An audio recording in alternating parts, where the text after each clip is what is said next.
counters against the Coddle. Laro just delivered every single game. If he can keep playing to that degree, I can see a world where this Wyvern alongside the Mars can play hyper-aggressive, because the cooldown reduction on the Coddle just makes this Mars like much better, right? You can get yes.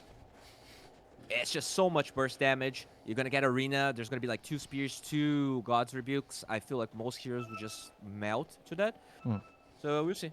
It is really up to Stormer to maybe showcase how the counters are supposed to do against this Coddle, because it definitely felt like Boom did, and I say Boom, referring to Gaming Gladiators mid player. He never really got on top of Laurel or got a lot of kills. Let's see if they can do better here on Entity. Ember seems easier to do this, right? As opposed to Void Spirit, where there's a lot of commitment when you get on top of Coddle. So I like that idea more. But obviously, it was banned for Boom last time. I agree with your Coddle implication, though. I think the best teams that are still using Coddle mid or Coddle effectively are those that have these, like, combo heroes, you know? Like, Tiny's really good, or Mars, you know, you, like, use 2 spells, refresh both spells, and there's a lot of utility there. So I think BetBoom, in my opinion, at least from what I've seen recently, is one of the best teams are still utilizing this Coddle mid, who has fallen off a little bit, right? We saw the Bounty. Yeah. Were you in that game with the Bounty Coddle? No, that was with Richie. But we saw the Bounty Coddle. That was really impactful. The Coddle Tiny, something they do sometimes as well with a 4. Obviously not with Gilger, because they're trying out different things, but Force Major loves it. Yeah, I mean, even the Gyrocopter actually benefits quite a bit, just getting the 2 rocket barrages, you know, one after the other. It's a lot of burst damage. And I totally agree. It definitely felt like Coddle mid was in a good place where, like, if you last pick it or if you pick it in a good game, it works. But they're first phasing it, and every time it's like 12-1. It barely dies. It does a lot. So, very impressed by Laurel. We'll see. Is it? And a big part of that is the synergy within the draft, as you pointed out. Isn't this the most BetBoom thing to do, though? Oh, I don't care if you counter me. Like, that was what they did with the Hawk, now they're doing with Laurel, the ultimate confidence play.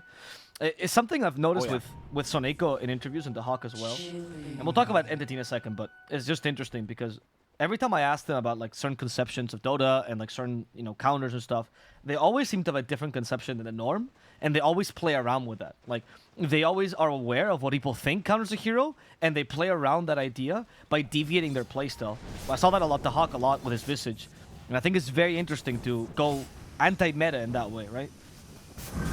No, for sure. And I think that's a trap that a lot of these Tier 1.5 teams kind of fall into, is that you start to believe, or like you just give too much credit to everyone else that you perceive is better than you, and you never really try to get this, like, you don't get enough personality, basically. Like, you need to be able to believe that your ideas are better than the other your opponents. And sure, if you do think and you get and you lose and you get humiliated, you can rethink, but you have to try. And I think it's really important. I do love what BetBoom is doing here. And some of these choices. I like that you mentioned that, Boy, because I feel like Entity also fulfills that role a little bit as a team, right? Like, they came in, maybe not being the favorite, surprised everyone Western European TPC with a very aggressive and very different style with their carry especially, right? So it was a very unique thing that brought them over, beating all the other, you know, quote-unquote better teams that people would assume, because they did not care about what was the norm. They had their own meta, and they forced it upon everyone. Yeah. Good example that might not be super familiar to everyone here is Thunder Awaken, right? We always talk about them They're also, just playing whatever they think it's good. And sometimes it works, sometimes it doesn't. But you do need to prioritize what's good. Because, like, at the end of the day, bottom lane, you see Fishman here. Yeah, I'm looking at Fishman die. If Fishman will fall, Gilger gets the first blood. Obviously, you want to give it to Noticed, but it's okay. Gilger taking it is fine too. It is a 4 Winter Wyvern. What do you think we're going to see as build for this Winter Wyvern as a 4? You still see the Orchids? What's the idea behind this hero? Now, I think if you're having a really good game, Aether Lens is always going to be good. Getting there's a lot of good Winter Curse targets here from the, like, even the birds being nearby, people can just destroy. But I think 4 Staff is not a bad idea because we do have the clock, and we talked about, you know, Coddle not necessarily wanting to get that item. So maybe, you know, if he wants to be a bro, he just buys the 4 Staff and helps people. Blink is also nice. There's a lot of options you can go for. Okay. Okay, so it's very game dependent. I see, I see. We'll see how this progresses. It's also flow dependent, depending on, he does get that first blood, so that might change how he wants to play this game. Already gets boots. So usually a lane where I think the Clockwork does pretty decent. It's kind of annoying now, because you might not even need to pop Arctic Burn to really get out from Fishman. He doesn't have Windlace, doesn't have boots. Nope, Fishman has been revealed. He's the one that, there are no trees, Fishman, buddy. You can just panic, panic, panic, as his voice line indicates. He's just trying to find a way in. He's going to try to get that creep, and he will. Good job, Fishman. I am also interesting as well in what you were talking about, the flow here. It's a concept I haven't really heard before. Do you think that sometimes they're like two separate, like when you feel good in a game, you'll itemize and you build and you play differently as well? More so than just the logic behind it, but just the emotions of getting momentum, getting kills, and what that means to players?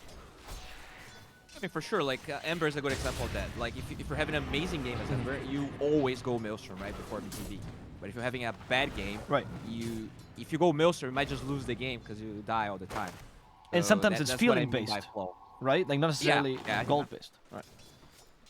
Exactly. Like, you just know that if you don't get a BKB fast enough, you're just not going to be able to accomplish your role as a mid player. So, I like it. So far, he's having a pretty good lane. I mean, obviously, mid, there's nothing. Oh, bottom, Fishman. They bit out more they could chew. They hit him with a Splinter Blast, but Notice realizes the moment he gets close to this TA, he just dies. So Gilgir will continue this aggression. Unfortunately, Gilgir's out of mana, so he can't quite kill Fishman. And yeah, let's look at this mid lane you were talking about. I mean, Ember versus Caudle. Caudle doesn't really play mid lane. He just pushes it out, and Ember tries to survive these blasts, right? That's the way. Yeah. At least, like, Ember is a hero that can, sure, the wave's going to be blasted, but you can drag it to your small camp to kind of mimic what the Caudle is doing in a way. But obviously, Caudle just outfarms any hero in the game. It's really all about trying to use that level 6. So I wouldn't mind seeing a Kateomi smoke once the nighttime comes with the level 6 of the Ember to try and shut down this Caudle, like, from the get-go. It feels like a lot of times, once you get the Vessel, he gets too tanky to be solo killed, even if the enemy mid player is also like strong and has a lot of items. Okay. As we're seeing here, poor Stormer. Swallowed one too many Caudle Blasts. Laurel's already reached that point as level 3 Illuminate that is kind of difficult to fight in. Blinding Light. Laurel knows this matchup. He was looking for the other Illuminate, and he barely charges it. Ooh, what an evasion by Stormer. He was dead, I think, otherwise. Yeah, that's a lot of resources. He used like 3. Yeah, he used 3 remnants. That means this Caudle can jungle with not a lot of preoccupation because there's just not enough burst damage on the Ember right now to get any kills on him. Yep. He also has only 2 points of Flame Guard, so even if he has that, it's going to be instantly taken out by the Illuminate. I like the Stormer is not full going Flame Guard though. I've seen some members going for Flame Guard build just to depush the lane and farm a bit, and it feels a little bit slow.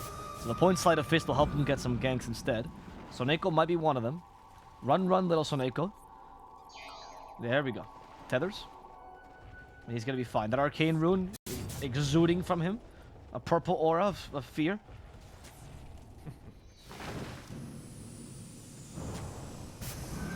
I don't know if that's so unfortunate. Actually, they placed the sentry from Entity in that cliff, but the ward came just a little bit afterwards, so they feel like they're clear, but there's a ward there. Oh, they do get tossed back though. They do.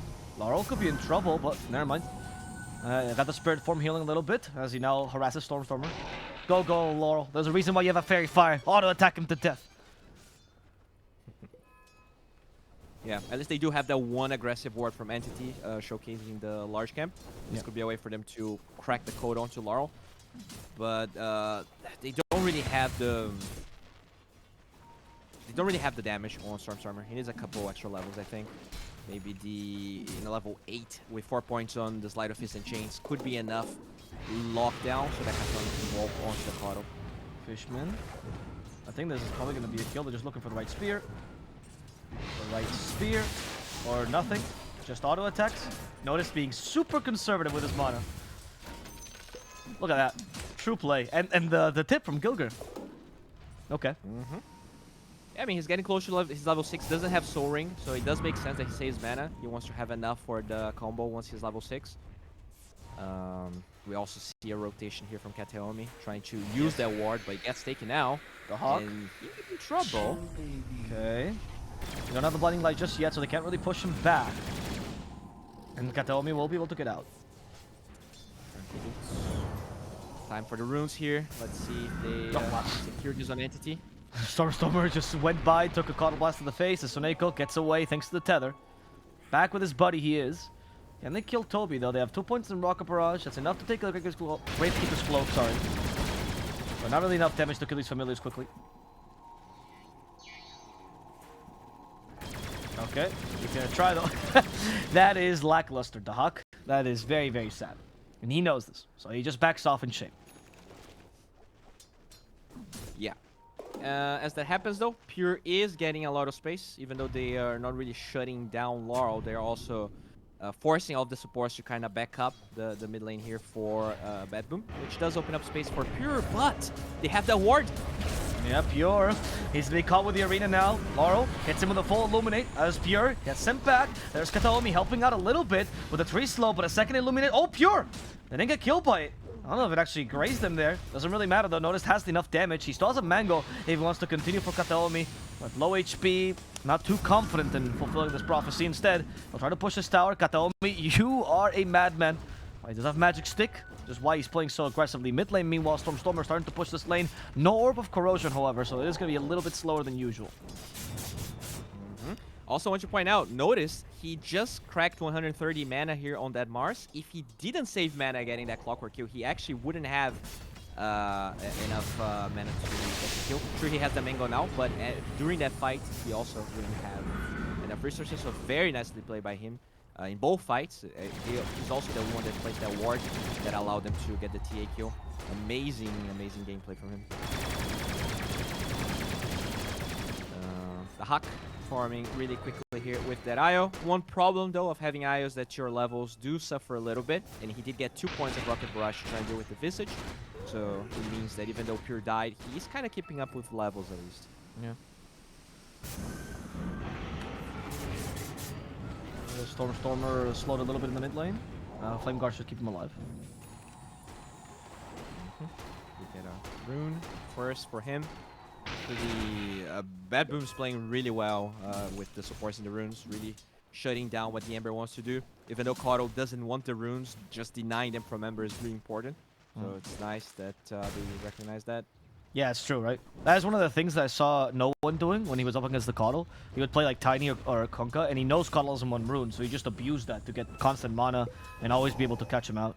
I thought it was a really good adaptation from no one, even if he did eventually get beat by BetBoom.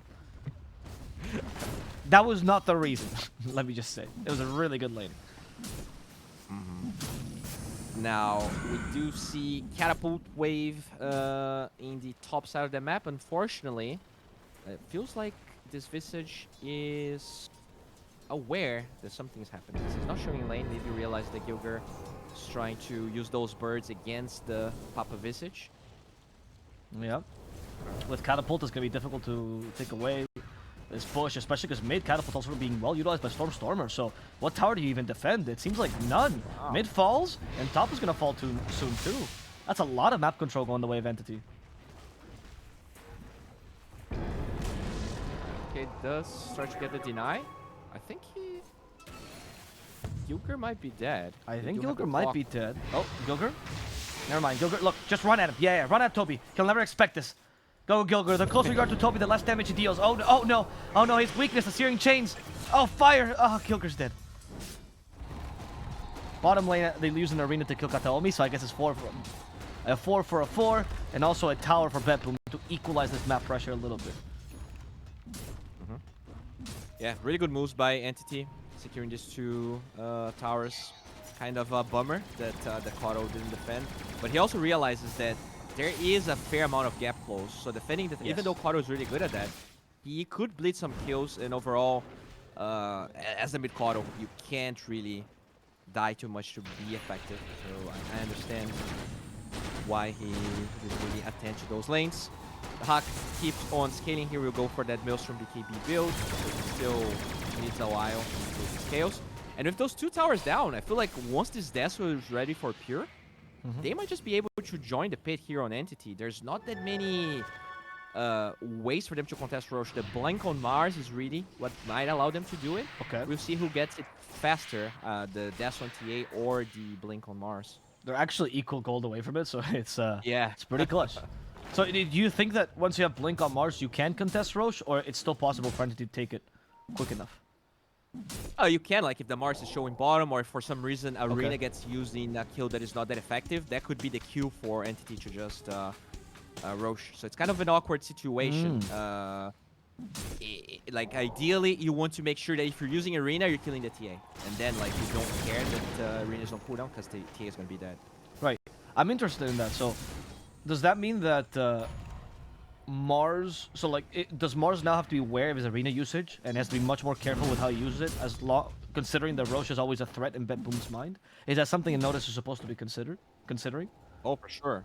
I think like there's probably two uses of the Arena that make sense, even though you know that TA has that. So it's either killing the TA, or if you know you can get that mid-tier 1 tower, it could still be like enough of a prize. Usually, you know, with the draft that Entity has, pretty hard to prevent Roshan from being taken. They do it really quickly, so kind of bound to happen mostly. But yeah, smoke here from Entity trying to get control of the big jungle. Yep. If they can do that, then it is another step towards just getting that easy zone. Fishman's like, stop, Coddle! Stop with his farming! Searing Chains on top of that, Avatos, and he's dead. Laurel's gone. Gilger, counter initiation. Oh, they just avoided that Winter's Curse. So it was a short Winter's Curse. They have to settle for Fishman now. Actually might just benefit them, but no, they didn't catch the Ember, which was their goal the whole time. Fishman actually TPs? No way. Fishman gets away. Kataomi is fine too. They utilized Arena. This could be Roche. They have Dezo too. Definitely could be, but TA? She's thinking. She's just walking around. Oh. Oh, there you go. There we go. Indubitably the right Roche. No Shout out Arena. Dano. Koto's dead. No Curse. So many spells being used. So very nice by Entity. You know, they don't necessarily force the Roche, but they get the vision first. The fight kind of happens seamlessly, and once those spells are used, no, it's rough. I understand that they really wanted to fight, get some kills here for the Mars, but the Arena being used on the Tiny is definitely not the ideal target. With this Roche now being taken by Entity, they can now start dominating, perhaps take a tier 2 now, is usually what the first Roche is used for. TA will be very gruntled with this turn of events. Exactly. It's also a catapult wave, but it doesn't feel like Entity is in any rush. That blink timing is probably what they really want to be using this for. They're also farming the BKB on the Ember. So yeah, no rush for them right now. Arena is also coming back, so looks like they might chill. Tiny though does have his blink. Looks like gets Oh, the you got the courier. Nice. What is courier? Nice. Yeah, it does reveal the ward though, so I don't think that might be worth it. It's a little bit of gold for your team, right? I guess. Sure. And if they do camp the ward, then it doesn't matter. The BetBoom knows, because you know there's obviously Aegis on the side of Entity, not an easy fight for them to take. Oh, he got greedy. Got greedy with the spear on Noticed. Probably one kill they could get.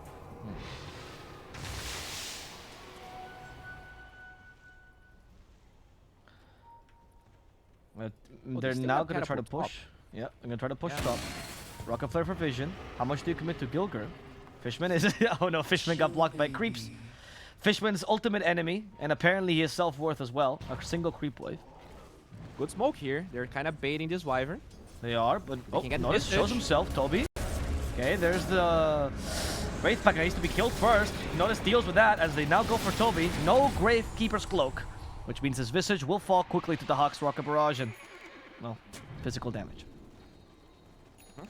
Good defense there, but there's also a big opening here for Entity because there's still 3 minutes of Aegis and with those cooldowns being spent, and I guess they do have Glyph on BetBoom, but there's definitely a window here for Entity to fight now that the Blink on Pure is ready, or at least flying to him.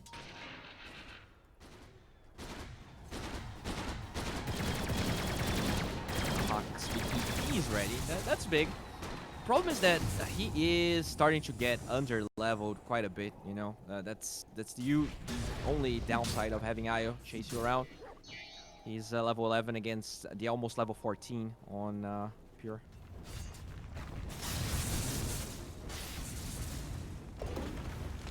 Stormer. There's a little homing missile for him, but that's not gonna do anything. He gets away in time. Entity. They're just looking for objectives, not forcing a big fight, so they go for the small kill on the Wyvern.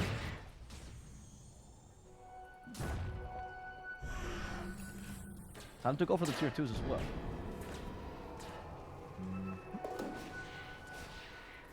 Yeah, this should be a tier 2 tower, even though there is arena.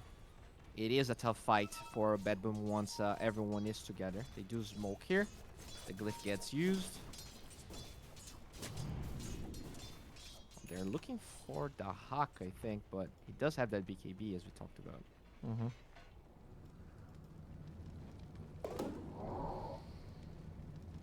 Smoke. Baiting out on Stormer. The Hawk, okay. That BKB, it gets scouted. There's the ward used. They're going for Soneko first. Break the tether. It's gonna work. Soneko's already down. The Hawk, though, still wants to fight this. The arena from Notice. Really impressive. Only catching 2 supports, unfortunately. Toby's fast enough, actually. As Fishman and Katomi die. Quick counter initiation from BetBoom, who loses Notice immediately. Searing Chains now caught Laurel as well. The damage from TA is blocked by the Winter's Curse. Well done from Gilger. Making sure to reset the fight, almost killing Stormer. The Stormer avoids it in time. There's the Cold Embrace into the Hawk. But unfortunately, he's in the pickle. They still have the 2 stuns, and he can't get away. The Hawk, well, he mowed down by Pure's TA. Yeah, it was a really good smoke by Entity. They make sure that, like, one of the few conditions that is bad for Entity is if Pure is the one that's the first point of contact, Jesus. And he loses the Aegis, because he doesn't have BKB, which means Arena would be the way for them to get the second life. So they actually smoke first, even though that they lose a couple of heroes, I mean, they almost lost the Ember on Entity, it means that for sure Pure will join after the spells are used, and he can clean up, so really nicely set up there. Pure rotates, cleans a lot of kills, and now that's his BKB, so even though the Aegis is expiring, it kind of means he has 2 lives once those next fights are taken. Overall, pretty seamless TA game for him. Not a lot of mistakes. I mean, not a single mistake, I would say. Yeah, now BetBoom needs to find... maybe they can continue baiting on these kills, but unlike the last game where we saw them really effectively baiting Gaming Gladiators, they don't seem to have the lead enough, and this TA seems a little bit overwhelming. Yeah, it's one of those weird matchups where the TA is definitely favorable for now. Like, if this goes 45, 50 minutes plus, I do feel like the Iojaro have a lot of ways of dealing with the TA. You're gonna break a lot of the refractions really quickly. You're gonna have, you know, Satanic, Scotty. But right now, it is definitely a hard fight for them. But because the Aegis is down, they want to smoke and they find... Oh, no! Oh, no, the relocate as well coming in. Okay, hopefully this arena can still be utilized. Here, though, in the middle of this, wants to burst on Soneko. Soneko is surviving for now. They're going for Notice instead. Now Soneko's finished off with the root. Stormer controls them well. The Hawk tries to get away with the BKB, but unfortunately, the damage is too high. And now, at least they can turn this into a Stormer kill. Well done, Winter's Curse by Gilger, but too late to reset the fight, which means he'll also die. Notice is the only person to survive from BetBoom. Yeah, tough. You know, if the spear lands, maybe that's a totally different fight. But they're also fighting into the tier 1 tower, which is one of those problems we talked about. The Caudal, in usual matches, he doesn't take towers at all, and he at least defends towers. But in this game, they also didn't defend because there's a lot of gap close on those entity heroes. So they are kind of forced to fight into this tier 1. There's a lot of TPs going, and things just quickly get out of hand. This is going to be lane of barracks, and that's why TA is such a good hero, you know? Gets Roshan, gets towers, kind of a complete hero in a sense. You did talk about Beastmaster being a complete hero. I think TA is a complete carry. Is it possible that the entity style of just running you down is too much for BetBoom to handle? In this game or in general, you mean? In general, because BetBoom has all the games we've seen, right? Their early game is okay-ish, but it's really about that counter initiation, that good spellcasting in team fights. And it seems like this game, Entity, I mean, there's no spellcasting to do. TA hit and you die. Like, that's the limit of Entity's fight. Yeah, like from the games that we cast, I think Laro played either Kodo or Zeus. So in that sense, I do agree. I think that usually these better teams are better at handling that sort of playstyle, because I feel like it is one dimension in a way. As we talked about with heroes like Ember, that sure, the Ember died a couple of times, but he's tanking spells. Like, he's actually forcing the hand of the opponent so that the carry can clean up, and that's usually how Dota is played. It's not the only way, but it's definitely sort of the standard way. Speaking of the Ember, finds notice here. This should be a kill. Oh, nice dodge. Fielder at least gets the Winter's Curse off this time, and thanks to the creeps, he has a little bit more time to get away, but Kataomi will stop that, toss him back. He's dead. Noticed as well, in a similar position. And did he take 2 and more down? That's exactly what I mean. Like, the Ember shows up, he wastes the spear, he wastes the curse, and they get 2 kills. Heroes like Zeus and Kodo, they can't, there's no way they can do that. Like, the way the hero functions just doesn't allow, which means that everyone else in the team is in a way playing a different game. And like, if it suits your team, maybe it's good, and it worked for BetBoom so far. Looks like they do have their number. That's on that IO. The Hawk now is target. His BKB's not going to save him from this physical damage. He's hoping that Pure will just desist, but Pure is going to follow him through to his death. Laurel in the trees, been scouted by the Rocket Flare. Also, the Familiars. Laurel doesn't have force enough to go to the high ground, unfortunately, though, which means they can just jump and block him in his path and kill him off. This tier 2 is not even their main goal. They could just go mid if they wanted to and force the second lane to racks. Honestly, range is not that important. Maybe just take tier 2 and start forcing the mega creeps. Yeah, I mean, Roche is gonna spawn, so they can either take tier 2, they could also just collapse. Roche too. Yeah, Rocket Flare scouts it. There you go. That's definitely the objective. Do you leave someone behind? Man. Yeah, Toby is left behind to take care of the tier 2, and that way this leads into the push, right? To the high ground. Oh, bottom. Yeah, there you go. TP is being forced. That's the best playstyle here for Stormstormer. He's actually being very impressive with Ember. I feel like a lot of times Ember can look a little bit underwhelming, but he is giving a masterclass. Like, they've been so many heroes of this guy, and he still delivers with his Ember gameplay. Okay, so yeah, now for BetBoom, it really is tough. I think ideally what you want to do is probably fight outside of your base. I know it might... I really feel like what they're going to do instead is just give away the top tower, the top lane of barracks, though, because they do have a tier 2 tower, and they might feel like waiting the ages out is the way to go. I just feel like it's going to cripple them way too much. Yep. It doesn't feel like the Mars is going to finish BKB in time. He actually ended up going for Halberd, which is not bad versus TA. Probably the best choice, right? Yep. But it does mean that, he can get chained and tossed back.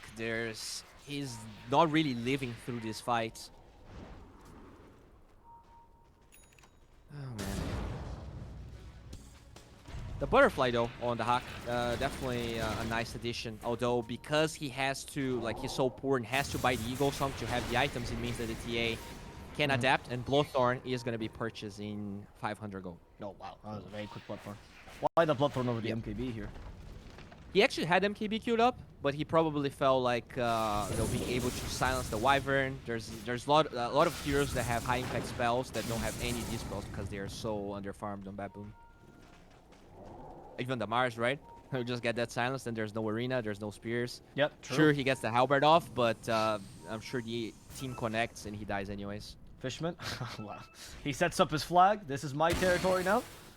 And this way he's not going to be blocked by creep. Fishland. Yeah, Fishland. Oh, it's actually the creep wave flag as well. Which, by the way, some people don't know the story, but the reason the creep wave is called creep wave is because Ramsey said that Fishman is less... He would rather have an extra creep wave in the game than Fishman. And that's where the name comes from. Yeah, that's the earlier joke where people... Well, they don't know the story of Fishman. It's okay. This guy is standard of the tier 2 scene. Good friends with Amar and BZM as well. That's where they come from as well. Amar asks OG if they can include Fishman in the team every 2 weeks or so. Yeah. I did hear that story. Maybe one day. They're having a lot of visa issues with some of the OG players. So yeah, maybe that's the way. Fishman's a great guy, apparently. Everyone that's played with him talks highly of him as a person, right? Obviously as a player for sure, but as a person, it's nice to hear that behind the scenes they're equally as good. As the TP's come from BetBoom, smelling out the gank, not bad. Gilgar himself as well getting out. Soneko might be left here to, I don't know if cut the lanes? Oh, he didn't have TP, never mind. Okay, he didn't have TP. That's bad. That's another reason for the Bloodthorn, right? No Tether coming from the IO, which means, I mean, he usually would just die anyways, but it is just the mana region also allows TA to play high tempo. You never go back to base. Good ward though from Gilgar, trying to maybe get a good Winter's Curse in case they clump up. Toby brings down this tower. Now the pressure is immense for BetBoom because they literally have 0 objectives outside the base to play with, so they have to just get incredible warding and probably wards in really awkward positions, right? Which won't reveal as much, but at least won't get dewarded by an entity that's choking you in the base. Yeah, exactly. That's the way you have to go in games like this. It's better to have 10% vision than 0. So, gonna have to work with what you have. He did go for that blink. You're talking about the Wyvern build here. Oh my god. Yep. Pierre doesn't care. But, oh, okay, now he's going to start to care, perhaps. Cage is still on him, though, and they actually got initiate on this. Evan Salver, so Pure can't hit. Ember in the backline's breaking off his team fight, making sure that Pure will survive here. And Pure will barely make it alive. He's the meld the spell towards the end. Gilgar's the target now. Winter's Curse to stop this Ember from going ham. But it's the Hawk who dies the front line. It's Pure. Even with a sliver of HP, deals much more than Gyro. The GG well played is called by Soneko. They acknowledge Pure is unstoppable. And they've just been steamrolled in game number 1 of the Grand Finals. Yeah, they cracked the code on this Kodo. You know, Laro plays an amazing Kodo, but I feel like in general, that's how the matchup's supposed to go. Like the Kodo just plays afraid. You lose towers because the Kodo doesn't want to be defending the towers. And he even went for that